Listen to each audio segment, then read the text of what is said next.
Board of Supervisors, District 5. And we have Supervisor B. Gonzales and former Hollister Mayor Ignacio Velazquez. We will begin, as always, with our 30-second introduction. And Mr. Velazquez, if you could start. Thank you, Ignacio Velazquez. I want to make it clear I'm not wishy-washy with my answers. I'm going to make it very clear on my stances.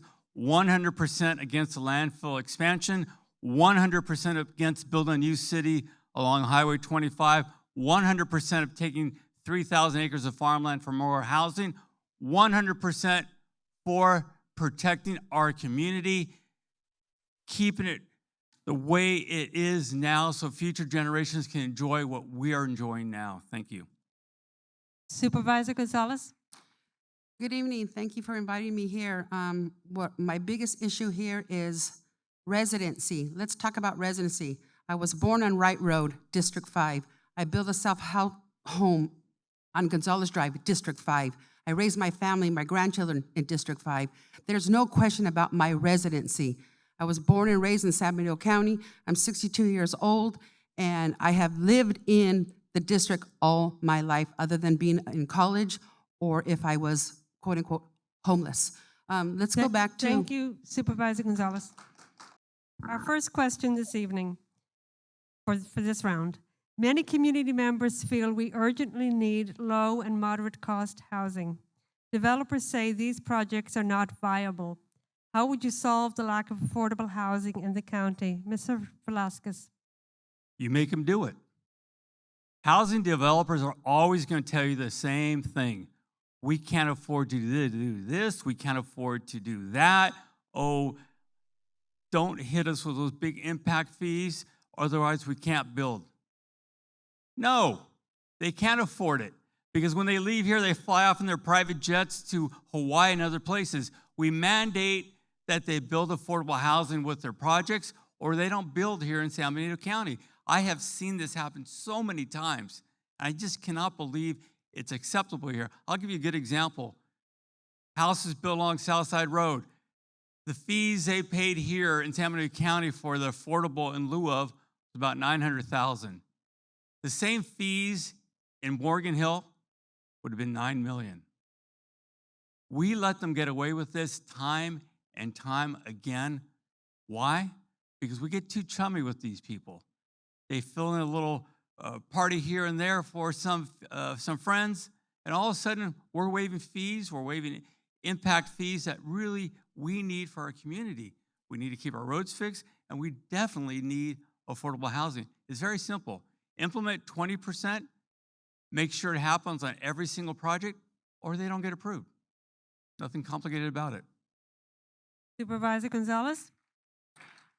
I'm proud to say that I was on the HAC committee, the Housing Advisory Committee, and we approved and brought it to the Board of Supervisors for their approval, 15% minimum affordable housing in any future projects that are coming to the board.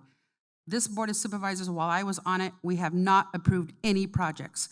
Let's go ahead and look at all of the houses that have built up to date since the moratorium. Who was in office? My opponent. Was I? No. Okay, so if we want to see who's building the houses, it's not me. The county has not approved anything in terms of housing. The San Juan Oaks, that was under the joint partnership of the city and the county and their arrangement and their agreements with the former supervisors. It did not happen on my tenure at all. And so what I would like to see is affordable housing for this community, farm worker housing, and we need more multifamily, high-density R2, R3 houses is what we need. We don't need any more single-family houses at all in San Benito County. I think that might be one area where he and I agree, but we need apartment complexes where people that are right now huddled up in multi-generations in one family home because they cannot afford a unit of their own. There is not enough housing. I was a supervisor who was nearly homeless for a while during my sitting 4 years because I could not find a place to rent of my own. When I finally found a place, I got a duplex, and there was a teacher from the high school who barely squeezed into the duplex upstairs because there was nothing available. She was driving to and from San Jose. Thank you, Supervisor Gonzales. Thank you. Second question. Some leaders feel their job is to represent and speak for their constituents, and others feel that they are the most informed and they are elected to decide for their constituents. What type of leader are you? Supervisor Gonzales. Oh, there's no doubt that I'm the type to speak with my constituents. Every day I take phone calls. Sometimes they start at 7 in the morning and go all the way to 11 o'clock at night. Am I getting sleep? No, but I am responsive to my community. I'm listening. I'm hearing what their concerns are. I've had some recent mailers attacking me on my position on Strata Verde.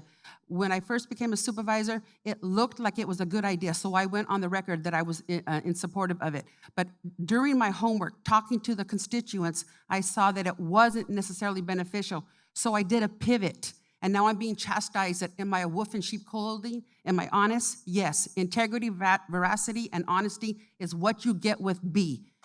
I don't mince my words. I tell it like it is. I'm honest. I'm truthful. You won't find a lie coming out of my mouth.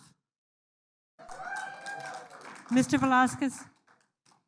I guess my opponent forgot she voted for a project along Fairview, but your fellow supervisors didn't. That's why it didn't pass. So I guess the lie did Mr. just come out of your mouth. If you could But let me answer the talk question. about working with constituents.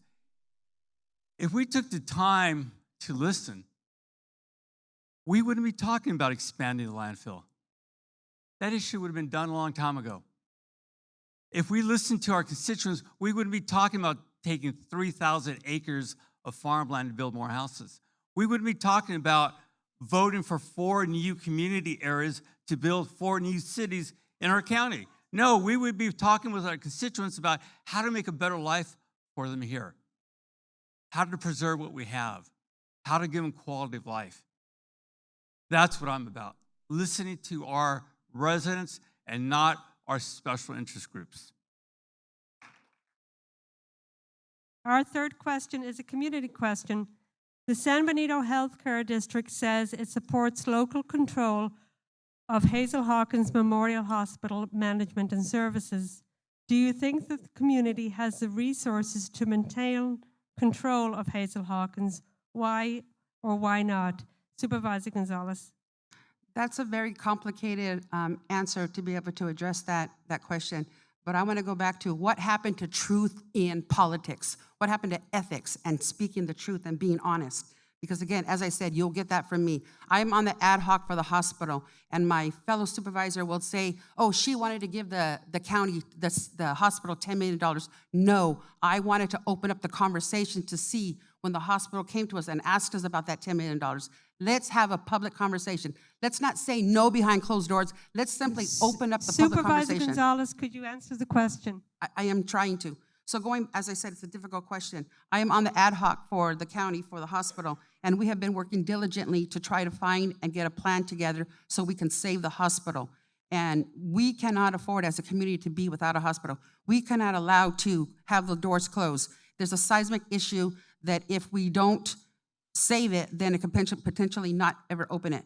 I'm part of the We the People group. I attend the Roxy, Montana Thursday meetings, and so I'm well informed.